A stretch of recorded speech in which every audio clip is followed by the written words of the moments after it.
Cities Skylines 2 has been out for about a month and I've played it quite a bit, which is the reason I'm making this video. I'm not gonna talk about the performance and the bugginess of the game, a lot of people have already done that. What I wanna talk about are the choices developers made, which I disagree with or don't like at all. The single biggest issue I have with Cities Skylines 2 are the milestones. How much money you get from them. 2.8, 3.2, 4 million, and at the end you get 7 million. That's so much money. You have no reason for your economy to go plus. You can just spend a bunch of money, get more people in, have them happier, and you go plus simply because you reach a certain milestone. Now, I know it's not like in Cities Skylines 2 where you only need people. This is based on the amount of people you have, so you get certain amount of XP from population, but you also get XP from the happiness of the population and also placing unique buildings. So like medical clinic, if I place it somewhere, I will get 150 XP. So in a way,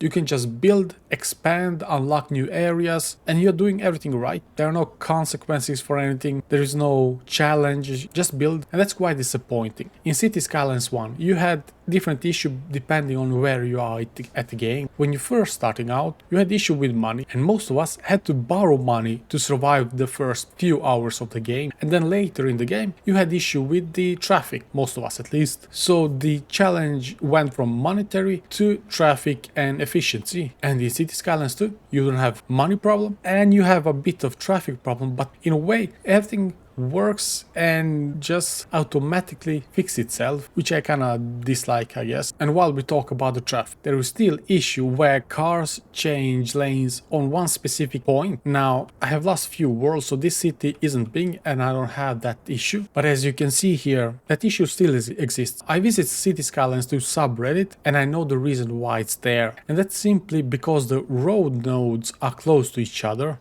But the issue there is, how do I know that? I know a lot of people don't visit Reddit or specifically Cities Skylines 2 Reddit, so it's impossible for them to know about this information. For me as a player, that information is not visible here in the game. I do not see where nodes start, especially when it's straight line like this bridge. So you could still have problems without you actually seeing it, why or where or how. The game should really try to fix that problem or have the player understand the issue so the players can fix it. The next issue I have with the game is actually it's very repetitive. So what do? I can unlock this area. Nice. Here, let me go out and make a grid. And oh wait, maybe we don't do grids anymore. You create a few roads, connect everything together.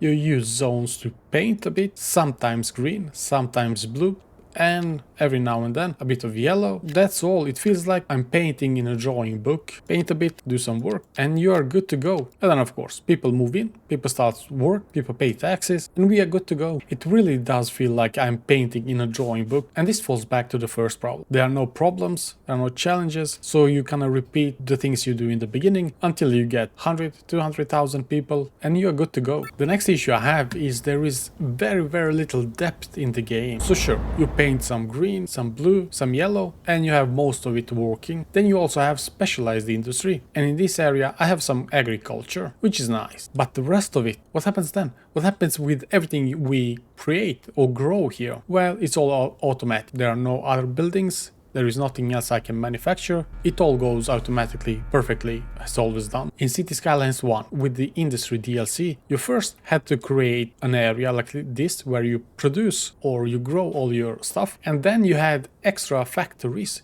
which you could place to manufacture more of the stuff you want. Now it looks like this, and that's all. Then of course you can paint some just regular industrial area, and there is a chance that these factories use some of the stuff from the agriculture. But it all feels kind of fake in a way. It feels like we are stuck on step 1, and that's all. As I said before, paint some green, paint some blue, paint some yellow, and the game takes care of everything, and there is no consequence of anything. Oh, you don't need more green stuff. Well, here we go. Why don't we paint this yellow and you're good to go. So it's all fixed. fixed, no consequences, no money lost, no nothing. And then of course all the import and export, there is nothing you can do. All the prices are set, you produce for you first and then you export it all later. So no consequences, no problems, games take care of everything, and we are just sitting here and painting in 3 different colors. Now to some smaller things that I don't like. Now if we go to the roads and then road services, you see we have some really nice add-ons to the road. If you want some green grass,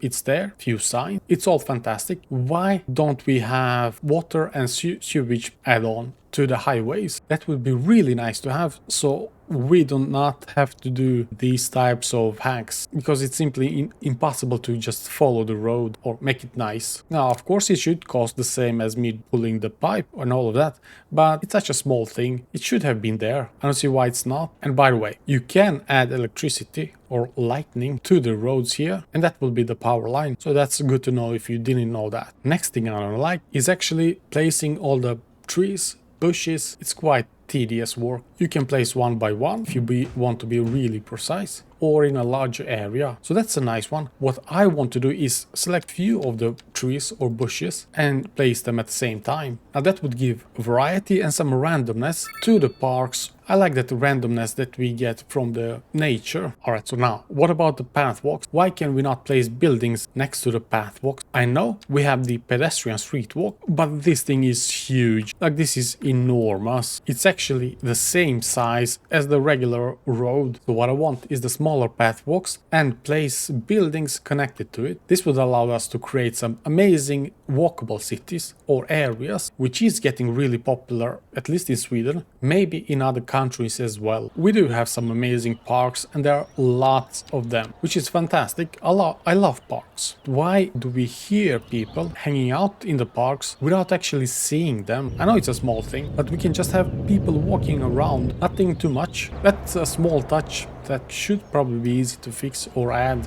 And the last issue I have right now is, why can't we connect our satellite city or a different city outside of the main city with the electricity, sewage, water pipes straight away, instead of forcing us to unlock these unnecessary blocks just for pipes or water or electricity? It would be really nice to just select, for example, lightning here, press on this road, and the whole road has electricity power lines without forcing us to unlock all these blocks, which are for the most part unnecessary. Nobody's gonna build something like this here. What are things you are annoyed or dislike in Cities Skylines 2? Comment below, don't forget to subscribe, and see you next time.